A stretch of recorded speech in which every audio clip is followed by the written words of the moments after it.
hello student Odisha high school study creation YouTube channel को आपण माने समस्त स्वागत पिला माने तमनकर मैथमेटिक्स एग्जाम रो तमनकर पिला माने मैथमेटिक्स एग्जाम रो ज्योमेट्री सेक्शन रो तमनकर ज्योमेट्री सेक्शन रे कोन आसी 25 मार्क रो सब्जेक्ट क्वेश्चन आसी मु कोन करबी तमनकर 25 मार्क सब्जेक्ट क्वेश्चन रे देखो ना केते लिखि मु क्वेश्चंस एती क्वेश्चंस तबे कोन करि जाउछो पढि जाउछो त तमन पे कोन रहबो निहाती बेनिफिट रहबो गोटे ना गोटे क्वेश्चन कौन हम तुम निहत कौन हम एग्जाम बाजी जीव पे तेणु प्राक्ट कर जाओ पे तुम उपाध्य हो डिडक्शन हो ज्योमेट्री आम कौन अंकन हो परिमिति हो त्रिकोणमिति हो 5टा सेक्शन तुम 5टा क्वेश्चन पड़ो 25 मार्क क्वेश्चन पड़ुची प्राक्ट कर जाओ तुमको कर निहत भिडियो बेनिफिट रहा जदि चैनल प्रथम कौन कर भिजिट कर चैनल को सब्सक्राइब जाओ भूलनी और गोटे एडभाइस पे फेक क्वेश्चन रु प्लान दूरे रुह जितक यूट्यूब सब क्वेश्चन आनुआल क्वेश्चन तुम कौन प्रश्न पत्र भाइराल होची ताको प्लान ओरिजिनल क्वेश्चन नुह रियल क्वेश्चन नुह तो सही मोटिव तुम जब कौन जीव से लाइन में जीव जब तुम निजे कौन हो प्लान 10वीं क्लास हईराण हो तेणु प्रथम कथा मुझे कही रखुच्छी रियल क्वेश्चन तुम जब किसी न पाठ भी पढ़ी ना एग्जाम को जाओ से बस बस आस किसी फरक पड़नी तुम नवम क्लास मैटर किसी रखेनि प्लान एग्जाम तुम सर्टिफिकेट दबनी प्लान नवम क्लास प्लान 10वीं क्लास ही दब तुम जान तेणु फेक क्वेश्चन कहीं पढ़ी गोटे दिन कहीं वेस्ट कर गोटे दिन कहीं परिश्रम कर कौन कर फेक क्वेश्चन कहीं पढ़ी जमा पढ़नी जी क्वेश्चन दूसरी कौन जाओ आराम से तुम कौन जाओ ए भर बाजी ओके पे देख तुम उपाध्याय कही उपाध्याय कौन कर लिखी ना उपाध्याय 2 7 8 9 एतिक उपाध्याय देखी जाओ एतिक उपाध्याय निहारी देखी जाओ 2 नंबर उपाध्याय इंपोर्टेंट रहा मुझे तो 9 नंबर उपाध्याय त्रिभुजर 3 कोण समस्या पे 180 डिग्री ताकू भी कौन रहा इंपोर्टेंट रहा 1 बाश अंतस्थ कोण तुम उपाध्याय 7 8 1 बाश अंतस्थ कोण आम 180 होती 180 कौन होती समांतर भाव रेखा ताकू भी कौन रहा तुम इंपोर्टेंट रहा उपाध्याय 2 7 8 9 इंपोर्टेंट रोचे चतुर्भुज जो 20 ରୁ 29 उपाध्याय अच्छी प्लान निहा देखी जाओ चतुर्भुज गोटे उपाध्याय पक्का आसी अच्छी 20 ରୁ 29 उपाध्याय तुम निहा देखी जाओ छोट छोट उपाध्याय प्लान बहुत लंग टाइप क्वेश्चन नुह आराम से बाजी त्रिभुज सर्वसमता और क्षेत्रफल तुम कौन कर आराम से छाड़ी पार जब तुम कौन कर देखी जाओ नचेत बाबा बाहर क्वेश्चन तो पढ़ा ही पड़ो क्षेत्रफल और तुमको पे त्रिभुज सर्वसमता कौन क्वेश्चन आसो कि तुम जो एति देखी जाओ तुम कौन हो या और कौन आसो बुझीपार ना अच्छा नेक्स्ट आसला प्लान डिडक्शन डिडक्शन प्लान तुमको केवल अनुशीलनी 1B अनुशीलनी 1C और 1D कहबी ताकू छाड़ी तुम जब किसी डिडक्शन पढ़ला तुम जब भल पिला अच्छे निजे निजे कौन पढ़ी जाओ मुझे तुमको किसी कहबेनी किंतु जब गोटे पिला पचार पाठ जब एपर्यंत किसी न पढ़ीच तुमको मुझे कही रखुच्छी खाली तुम कौन कर दत्त प्रामाण्य जब किसी अंकन कर अंकन कर सैड्रे खाली चित्र कटे पलि आसो 2.5 मार्क पाइज के मार्क पाइज बोले 2.5 मार्क पाइज तेणु डिडक्शन को अधिक फोकस दियोनि पिला माने आटलिस्ट तुम क्या कौन कर डिडक्शन कौन कर एति तुमको जी इंपोर्टेंट लिखी कौन प्राक्ट कर जाओ अनुशीलनी 1B प्लान 14 नंबर 16 नंबर केते पिला 14 नंबर एंड 16 नंबर अनुशीलनी 1C plan 13 number and 14 number केते number plan 13 number 14 number important रहिबो तुमको अनुशीलनी 1D इंपोर्टेंट कौन रहा अनुशीलनी 1D जी नंबर लिखी सब जाक हो तुम इंपोर्टेंट नंबर तुम 6 number 11 number 12 number 13 number and 14 number each and every number are important आट हियर तेणु गोटे भी नंबर प्लान कौन करनी ये स्किप कर जाऊनी नचर कौन हो तुम परीक्षा हल में क्वेश्चन कौन कर निहारी भाव फेस करा पड़ो आ जदि क्वेश्चन न आसला देख प्लान दत्त लिख प्रामाण्य लिखिदेव जब किसी अंकन कर अंकन करदेव सैड्रे चित्र कौन कर आराम से करदे पलि आस तुमको एति करके आस तुम के 2 अधे माइज के 2 अधे आराम से प्लान 2 अधे पाइज तुम सिंगल मार्क कहीं काटि पारे ना क्वेश्चन तू आराम से पढ़ दत्त ब्राह्मण कौन पचास लिख सैड्रे चित्र करदेव आराम से पाइज पे बुझीपार ना बुझीपार पे अच्छा तापर देख पे तुम परिमिति सेक्शन आसगला परिमिति तुमको मुझे गोटे जिन कहूँ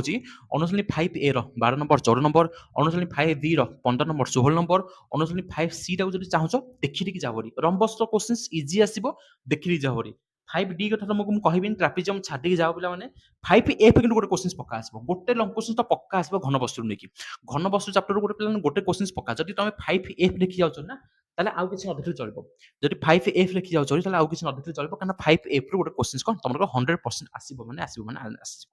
बुझियला नेक्स्ट आसीला तमरो अंकन प्लान अंकन भी तुमको मु कहि रखुची अनुशीलनी 6A अनुशीलनी 6B अनुशीलनी 6A अनुशीलनी 6B रो जदि तुम सब जाक नंबर प्रैक्टिस करि जाउछो गोटे लंग क्वेश्चन पक्का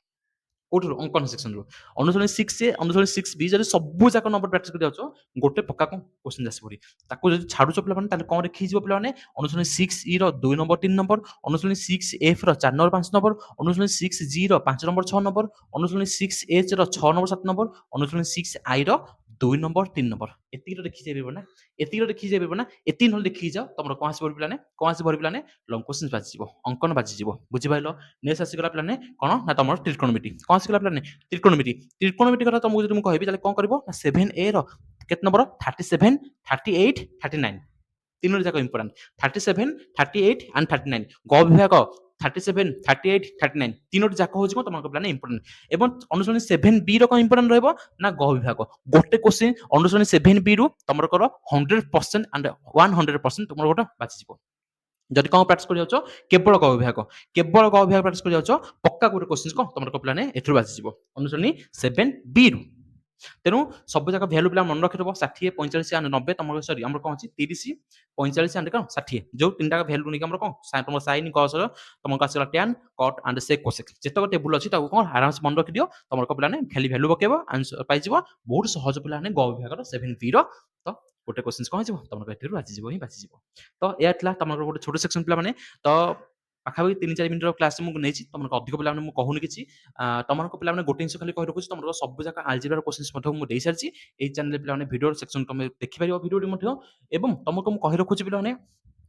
ଏତିକି କ୍ୱେଶ୍ଚିନ୍ସ ପ୍ରାକ୍ଟିସ କରିକି ଯାଅ ଉପବାଦ୍ୟକୁ ଏବଂ ଡିଡକ୍ସନକୁ ଉପବାଦ୍ୟ ରିଡକ୍ସନକୁ ଆଟେଣ୍ଡ କରିକି ଆସ ଆଟେଣ୍ଡ ଖାଲି କରି ଆସିବ କଣ ଦଟ ପ୍ରମାଣ କି ଅଙ୍କନ ଲେଖି ଅଙ୍କନ କରିଦେବ ସାଇଡରେ ଚିତ୍ରଟି କରିଦେବ ତମଙ୍କ ପିଲାମାନେ ଯଦି ଉପରେ ଯଦି ହେଲା ଯଦି ଉପବାଦ୍ୟ ହେଲା ତାହେଲେ କଣ ଲେଖିବ ସାମାନ୍ୟ ଗଠନ ଲେଖିବାକୁ ଭୁଲିବନି ଉପରେ ସାମାନ୍ୟ ଗଠନ ଲେଖିବ ତାପରେ ଦଟ ପ୍ରାମାଣ ଲେଖିବ ତମକୁ ଖାଲି ଚିତ୍ର କରି ଆସିବ 2.5 ମାର୍କରୁ କେହି ହାଫ୍ ମାର୍କ କାଟି ପାରିବେନି 2.5 ମାର୍କରୁ ଯଦି କିଛି ନ ଲେଖିକି ଆସିଲ ମଧ୍ୟ କେହି ହାଫ୍ ମାର୍କ କାଟି ପାରିବେ ନାହିଁ ବାସ୍ ତମକୁ ଖାଲି କଣ ଏତିକି ଷ୍ଟେପ୍ସ ଫଲୋ କରିବାର ଅଛି ପିଲାମାନେ ବୁଝିପାରିଲ ପିଲାମାନେ ତ ପ୍ରଥମେ କଣ ପ୍ରାକ୍ଟିସ କରିବ ତ୍ରିକୋଣମିତିଟାକୁ ଫାଷ୍ଟ ସାଥ ଦିଅ ଉପବାଦ୍ୟକୁ ପ୍ରଥମେ ଦେଖିଦବ ଡିଡକ୍ସନ ତମକୁ ଅନୁଶ୍ରେଣୀ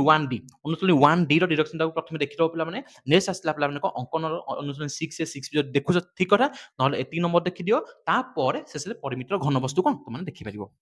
ବୁଝିପାରିଲ ପିଲାମାନେ ଘନବସ୍ତୁର କଣ ପିଲାମାନେ ଫର୍ମୁଲା ଆগে ମନେ ରଖିଦିଅ ଆগে ଫର୍ମୁଲା ମନେ ରଖିଦେଲେ ତମକୁ କଣ ପିଲାମାନେ କ୍ୱେଶ୍ଚିନ୍ ତକ ଆରାମସେ କଣ ହେଇଯିବ ଆରାମସେ ହେଇଯିବ ପିଲାମାନେ ବାସ୍ ଏତିକି ଥିଲା ଗୋଟେ ଛୋଟ ସେକ୍ସନ ପିଲାମାନେ ଯଦି ସେକ୍ସନଟି ଭଲ ଲାଗିଛି ତାହେଲେ ପିଲାମାନେ ଗୋଟେ ସେକ୍ସନଟିକୁ ଲାଇକ୍ କରିବାକୁ ଜମା ଭୁଲିବନି ଭିଡ଼ିଓକୁ ସେୟାର କରିବାକୁ ଜମା ଭୁଲିବନି ଏବଂ ପିଲାମାନେ ଗୋଟେ ଜିନିଷ କହି ରଖୁଛି ରେ ଯେତେକ ପିଲାମାନେ କଣ କରୁଛ ୟୁଟ୍ୟୁବରେ ସବୁ ଫେକ୍ କ୍ୱେଶ୍ଚିନ୍ସ ଦେଖୁଛ ନା ତାକୁ ଆଭଏଡ କର ପିଲାମାନେ ତାକୁ ଜମା ପଡ଼ିବନି ଜମା ବି ପଡ଼ିବନି ତମର ସେ ପ୍ରିଭିୟସର କ୍ୱେଶ୍ଚିନ୍ସ ହଉ କିମ୍ବା ତମଙ୍କର ହାପି ଇୟରଲି କ୍ୱେଶ୍ଚିନ୍ସ ହଉ ତାକୁ ସବୁ କଣ କରୁଛନ୍ତି ତମକୁ ସେ ଛାଡ଼ି ଦଉଛନ୍ତି ଆଉ ତମେ କଣ କରୁଛ ବୋକା ଦଳ ସବୁ କଣ କରୁଛ ତାକୁ ହିଁ ପଢ଼ିକି ଯାଉଛ ଜମା ପିଲାମାନେ ବାଜିବନି ଏଇ ହାବିଟ ଯଦି ତମର ରହିଗଲା ଦଶମ କ୍ଲାସରେ କଣ ହବ ସବୁ ଯାକ ଗୋଟେ ପିଲା କଣ ହେଇଯିବ ସବୁ ଫେଲ୍ ହେଇଯିବ ସବୁ ଯାକ ପିଲା ଫେଲ୍ ହବ କେହି ବି ପାସ୍ କରିପାରିବେନି ମୁଁ ଜାଣିଛି ତେଣୁ ତାକୁ ଟିକେ ଦୂରେଇ ରୁହ ହେଲା ସେଇ ମୋଟିଭରୁ ଦୂରେଇ ରୁହ ପିଲାମାନେ ଯେତେ ପାରୁଛ ପିଲାମାନେ କଣ କର ଅରିଜିନାଲ କ୍ୱେଶ୍ଚିନ୍ ପ୍ରାକ୍ଟିସ କରିଯାଅ ଯଦି ପାଠ ନ ପଢୁଛ ସେମିତି ଯାଇ କଣ କର ଖାଲି ଏକ୍ଜାମ ହଲେ ବସି କାଶ ପଛେ କିନ୍ତୁ କଣ ହବ ତାକୁ କିନ୍ତୁ ଆଭଏଡ କର କଣ ତମଙ୍କର ପିଲାମାନେ ଫେକ୍ କ୍ୱେଶ୍ଚିନ୍ସକୁ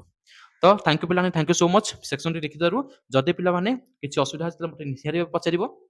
ତମମାନଙ୍କ ପିଲାମାନେ ଆନ୍ସରଟି ପିଲାମାନେ କଣ କରିବ ତମଙ୍କ ଯେକୌଣସି ରେସ୍ପେକ୍ଟିଭ ତୁମ ଟେଷ୍ଟ ପେପର ଅଛି କିମ୍ବା ତମମାନେ କଣ ପିଲାମାନେ ତମ ଯଦି ଗାଇଡ ଫେରି କିଛି ଅଛି ଆନ୍ସର ପିଲାମାନେ ଦେଖ ଖାଲି ବହିଟି ପିଲାମାନେ ଖୋଲ ଆଉ କଣ କର ସବୁ ଯାକ କ୍ୱେଶ୍ଚିନ୍ସ କଣ ନିହାତି ଭାବେ ଦେଖିକି ଯାଅ ଏମସିକ୍ୟୁ ପାଇଁ ଯଦି ତମକୁ କହି ପିଲାମାନେ ଏମସିକ୍ୟୁ ପାଇଁ କଣ କରିବ ଏମସିକ୍ୟୁ ପାଇଁ ତମେ ଖାଲି କଣ ଫର୍ମୁଲା ଖାଲି ମନେ ରଖିଯାଅ ଯେତେକ ବି ଫର୍ମୁଲା ଅଛି ନା ଖାଲି ଫର୍ମୁଲା ପିଲାମାନେ ଆଲଜେବ୍ରା ସେକ୍ସନରୁ ହଉ କିମ୍ବା ଜୋମେଟ୍ରି ସେକ୍ସନରୁ ହଉ ଖାଲି ଫର୍ମୁଲା ମନେ ରଖିଯାଅ ଦେଖିବ ତମର ପିଲାମାନେ କେତେ ଏମସିକ୍ୟୁ କଣ ହେଇଯିବ ବାଜିଯିବ ଏମସିକ୍ୟୁ ଏବେ କରିବାକୁ ପିଲାମାନେ ଟାଇମ ନାହିଁ ଏମସିକ୍ୟୁ କଣ ପର୍ଟିକୁଲାର ବୁଝିବାକୁ ଟାଇମ ନାହିଁ ଠିକ ଅଛି ବାସ୍ ଏତିକି ଥିଲା ଛୋଟ ସେକ୍ସନ ପିଲାମାନେ ନିହାତି ଭାବେ ଭିଡ଼ିଓ ଲାଇକ୍ କରି ରଖିବ ନହେଲେ କାଲି କଣ ହବ ସବୁ ଯାକ ଏକ୍ଜାମରେ କଣ ହବ ଖରାପ ମାର୍କ ରଖିବ ଥ୍ୟାଙ୍କ ୟୁ ସୋ ମଚ୍ ପିଲାମାନେ ଭିଡ଼ିଓ ଦେଖିଥିବାରୁ ଧନ୍ୟବାଦ